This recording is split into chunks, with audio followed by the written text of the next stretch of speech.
Hello, mates, and welcome back to Pushbox Banter. I am Daniel. And I'm Craig, and we're here to talk about Silverstone 2026. I think it's the 100th anniversary of this race. One of the greatest races of all F1. That's right. Yeah. So So we're going much. to talk about that and all that implies. All sorts of good stuff that happened this weekend That's right. in England. You know, Craig, nobody saw this coming. Yeah? Nobody saw this coming, but Checo entering Silverstone in a Mexico kit was the highlight of the weekend, and you can't convince me otherwise. Well, I think that we have a whole lot to talk about that could convince you otherwise. but yeah, that was pretty interesting to see. Yeah. Yeah.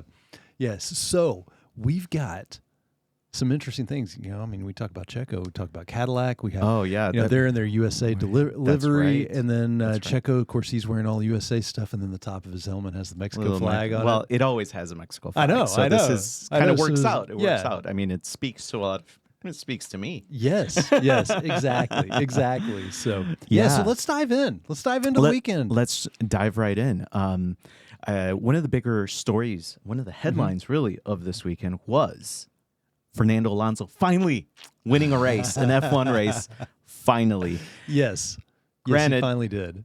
It was a parade race, but in a Lego car. You know, you got to drive what you're given. You know what, though? I'm really surprised how the Lego has advanced their technology over the past year. They went from just a ton of Legos and a very fragile frame to metal frame, 28,000 Legos, 20 kph. I mean, they're elevating their game. I know they did, and apparently, like in turn one, they had like nine people. They all got beached. Yeah, they got beached. Carlos Sainz had to retire. It's too much. Lando Norris, like he took T-shirts with him, I think, and threw them out to his grandstand around the way. So, yeah, I thought it was pretty cool. But we also had a couple that controversy with the Lego race. Verstappen and Hamilton were like anti-Lego.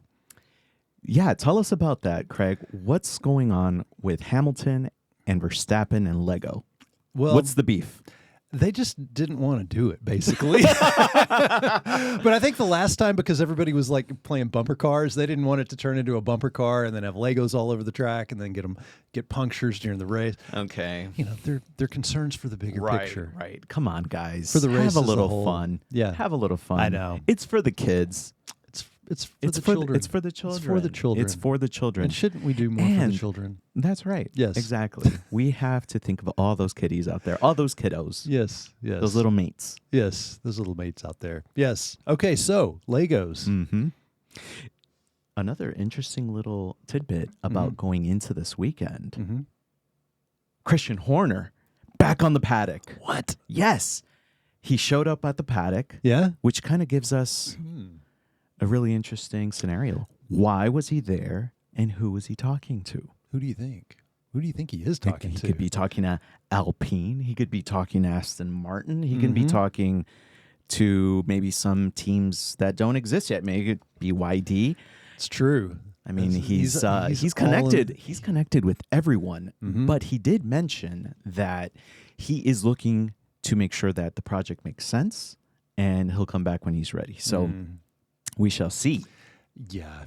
Yeah, I think that he'll be back at some point. Obviously, like he's here, and when there's rumors, where there's smoke, there's fire. That's right. Which leads me to my next question, Craig. Did Red Bull get exposed this weekend, and was it possibly because of Christian's being there? Possibly. I don't know about that. That's kind of a tough one. Like, I mean, Red Bull had some crazy what's stuff going on? on. Yeah, I know. They did have crazy stuff going on. I mean, But Verstappen. are they cracking under the pressure of having their old team boss there?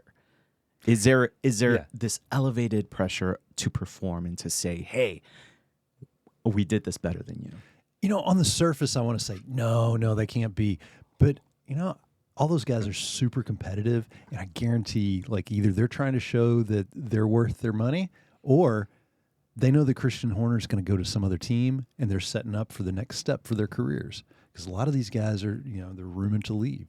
So That's right.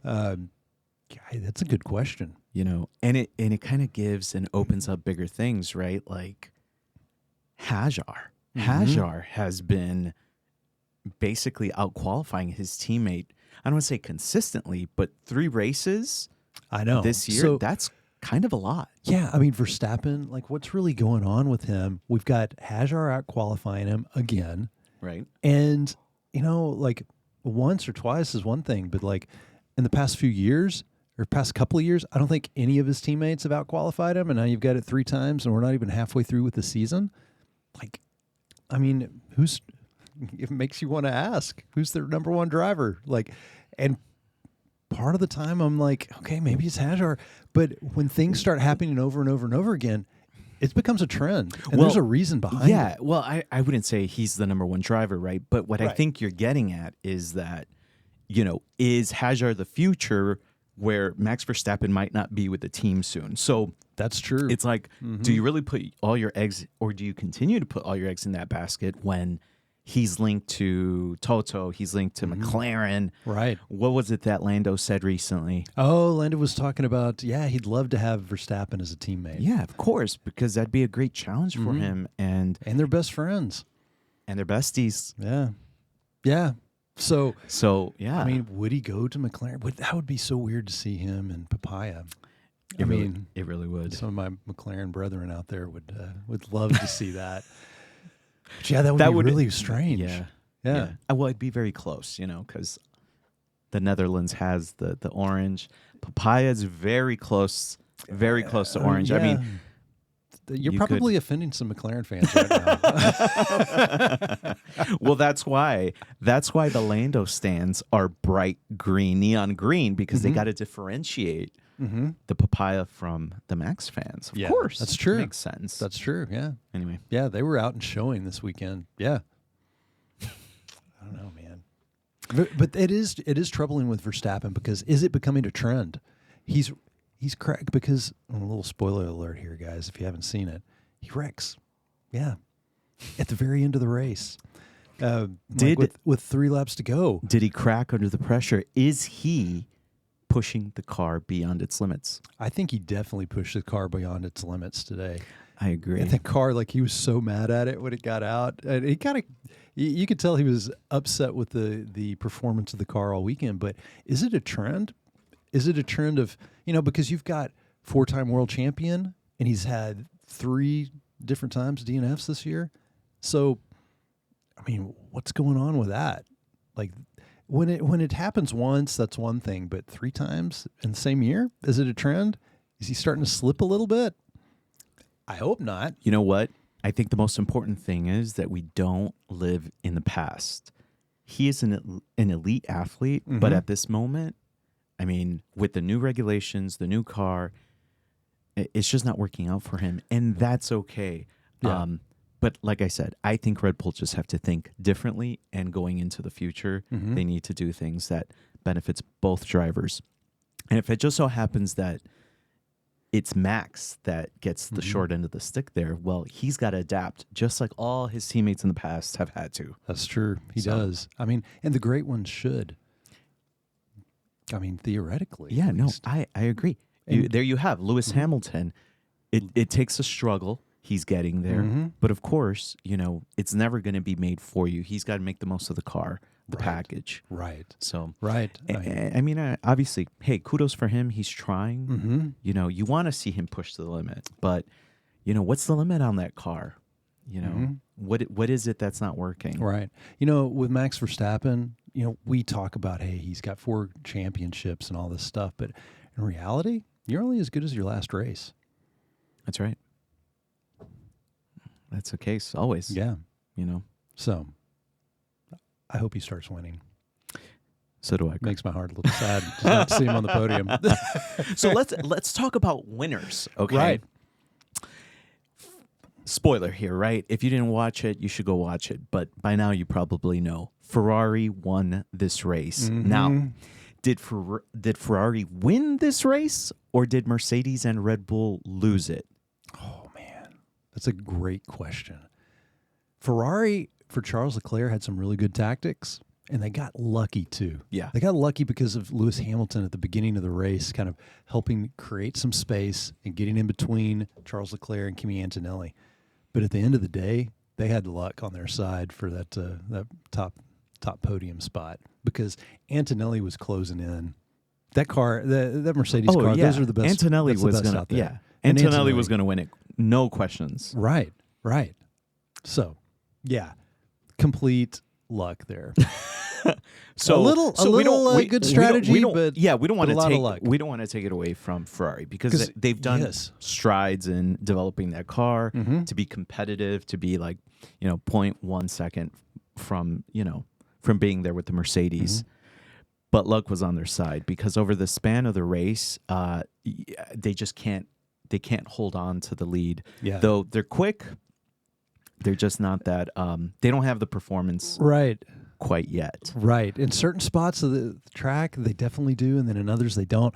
But it was interesting to see, like Leclerc. Like we've talked about him over the past month and how much struggles he's actually had, and then he comes out like this. He always does well in qualifying for the most part. But he's even struggled there in some of the races. And so for him to come out on top is really a great thing because it really is. I was beginning to wonder, hey, has he lost a step? Is something like not quite right with him? Is it a trend?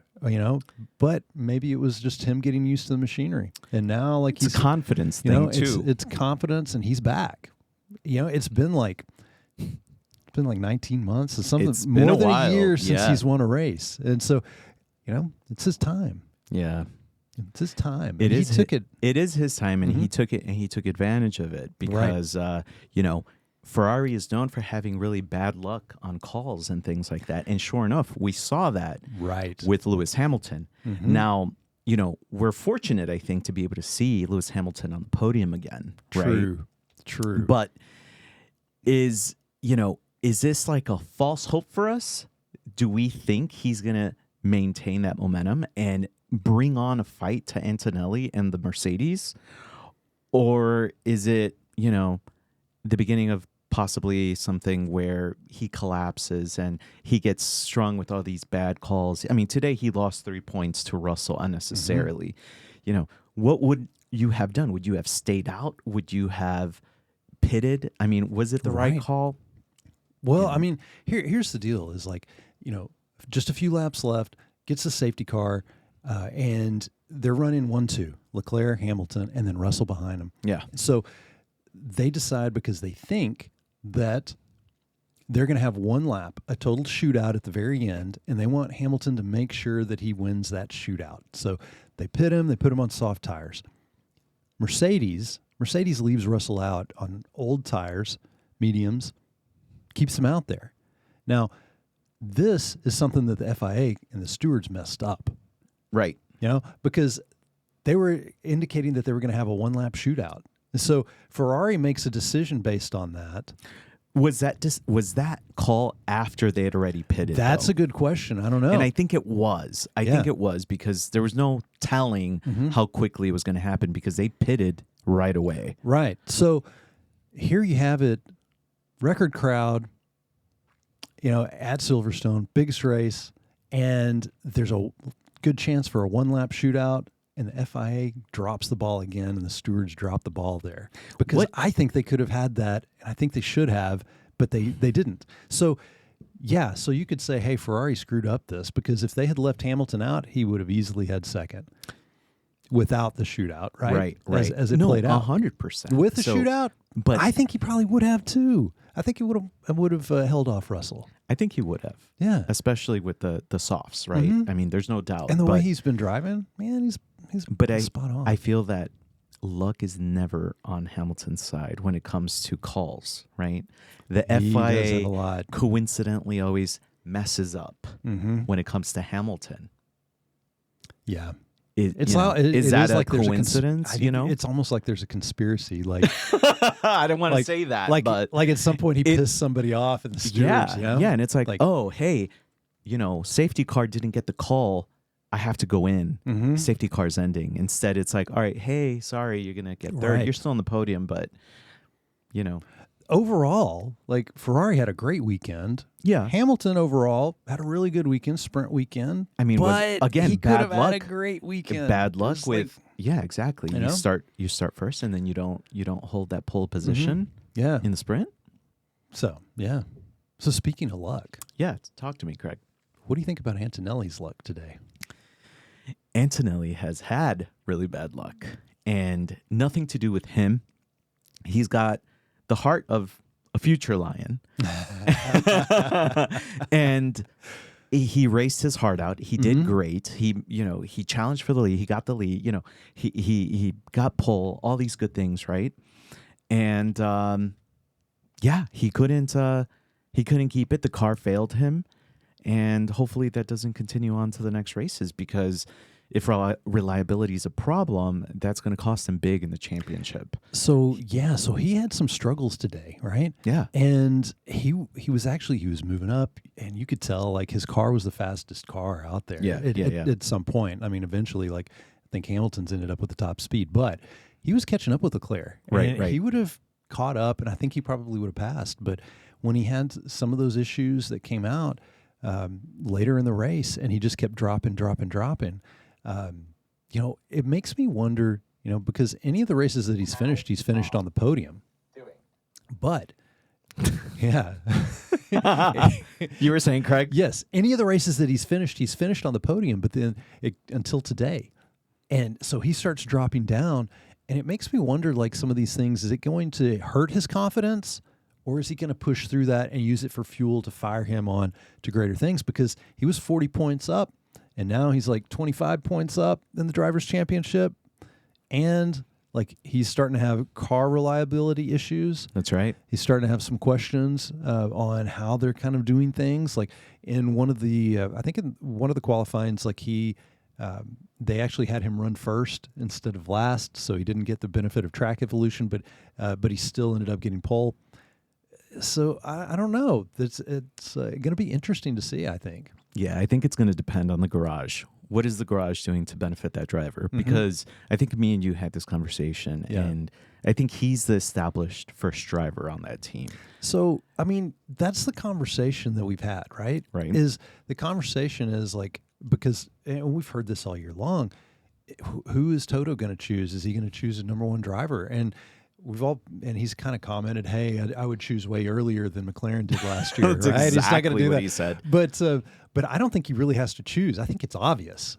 I mean, It's when you obvious. compare both him and Russell so far, Antonelli is definitely being the number one driver, but like he keeps losing points, and that lead keeps dwindling down. It's dwindling again, not by his by his own doing. Not by his his doing. driving is great, but that reliability of the car is under question right now. Well, that will be in question going into Spa, because obviously Spa is one of the harder tracks on the cars. So we'll see how he does there, and what Russell's able to do if he's able to claw some more points back. Yeah. But Russell's day had some luck. Russell's day had a lot of luck. Yeah. At first, it looked like it was bad luck because he had like a tire puncture. He had to come in and pit, but then by the end of the day, Verstappen having his wreck, so Russell moved up one place there. That's right. And then because Hamilton pitted, he moved up another place. Yeah, just track position. So yeah, just fortunate. He ends up second. So yeah, moved up. Hey, got to give it to him. And Antonelli didn't score any points, so he gained a whole lot of points. That's right. Lucky day for him. Lucky day. Yeah. Might be a lucky championship for him. It Who could knows? be. It could be. If We might be looking back at if these- Silverstone as the turning point for both of those guys. That's right. You never know. Yeah. What did you think about the McLarens? I think that the McLarens still have a little bit of ways to go. I mean, Piastri had some issues. Norris was doing all right. I think he was kind of busy waving at his fans a lot. Yeah. He was super emotional when he saw his grandstand. It was a very nice sight to see. It's a lot bigger grandstand than what I thought it was. Oh, yeah. And like everybody was wearing his little, his Neon fluorescent green. neon Yeah, greenish that's right. yellow color. Yeah. Yeah. So honestly, like Lando, don't like Lando. It's pretty freaking cool that he's got his own grandstand at a race. That is really cool. I mean, nobody else really has that. Is it deserved? We don't talk about that too much. Is it deserved? I don't know. I mean, Lewis has a straight named after him there, but doesn't have a grandstand. But I would think that Lewis was much more deserving of anything than most of the drivers. So, but I think it's great that he does. He's champion. That's right. He is a champion. He is the champion. Yeah. Any other shout outs, Craig? Anything that you noticed deserved a little bit of comment from us? Let's see. In the race. In the race. Or in the race or outside the race. Anything that stood out? I think that, we did have, I think we may have already mentioned this, but the largest attendance on record. Okay. And overall, not just for the race, but overall for the weekend, by far surpassed Melbourne. And, Silverstone's a great place from what I see. Next year, I want to go there. So, all right. Well, let's make Daniel, that a thing. Do you want to make it a thing? Let's do our best. Okay, we're going to do our best. We're going to keep you informed and in touch because maybe we do something where our fans come and meet us there. That's right. I think that'd be pretty sweet. Somewhere in the general admission. You never know, man. Somewhere in the standing room only. Okay. Yeah. All right, Craig. Tell us, what do you think about Spa? Who are going to be your predictions for Spa, Belgium? I think Antonelli's going to be up on the podium again. Okay. Top step. Yeah, top step, man. I really want to pick Verstappen. I think that the vehicle, the upgrades that they make are better, but I think that there's something wrong with the deployment of energy and then the harvesting of energy in the rear end of that car that causes him to lose control. And I think that lack of confidence may start to wear on his mind. Man, I don't know that he lacks confidence. He doesn't. Ever. I don't think he lacks confidence. I don't even think in the car. He doesn't care, man. Yeah. So anyway, well, with that said, then I'm going to have Antonelli and then Hamilton and Russell. So actually, no, I'm going to have Verstappen on the Okay, on the I was going to say, you talked about Verstappen. Antonelli, Hamilton, and Verstappen. Antonelli. That's the order that I'm going in. Hamilton and Verstappen. Mm-hmm. Right. Interesting, because my picks are actually the exact opposite. Really? I have Max, Hamilton, Antonelli.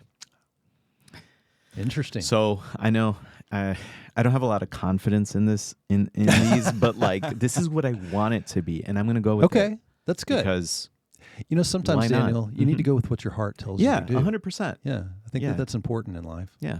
Mm-hmm. Tell us what you think. No. Craig. Yeah. Well, this was a joy. Yes. I really enjoyed it. Silverstone was a good one. Mm-hmm. And, it was a nice sprint weekend, the Lego parade, the race. Controversy, the FIA, all of it. Getting to see Charles winners, on this top winners step that we haven't seen in a little bit. Mm-hmm. So it was a good one. So for all of our followers, fans, listeners, yes, fans, yes, dude, that was a bit much. But anyway, follow, subscribe, like. Yes. It helps. It definitely helps us. Yeah, out. yeah. It encourages us to. Yeah, keep going. it pushes it out further. Yeah, out into the world. That's right. The more corners of the world that we reach, the better. So, want to bring joy out there to all sorts of people, especially through our F1 media and platform there. So, whatever you guys do, live passionately, my friends. Thank you. Thanks, Craig. Thank you, Daniel. All right. Bye, everyone. Adios.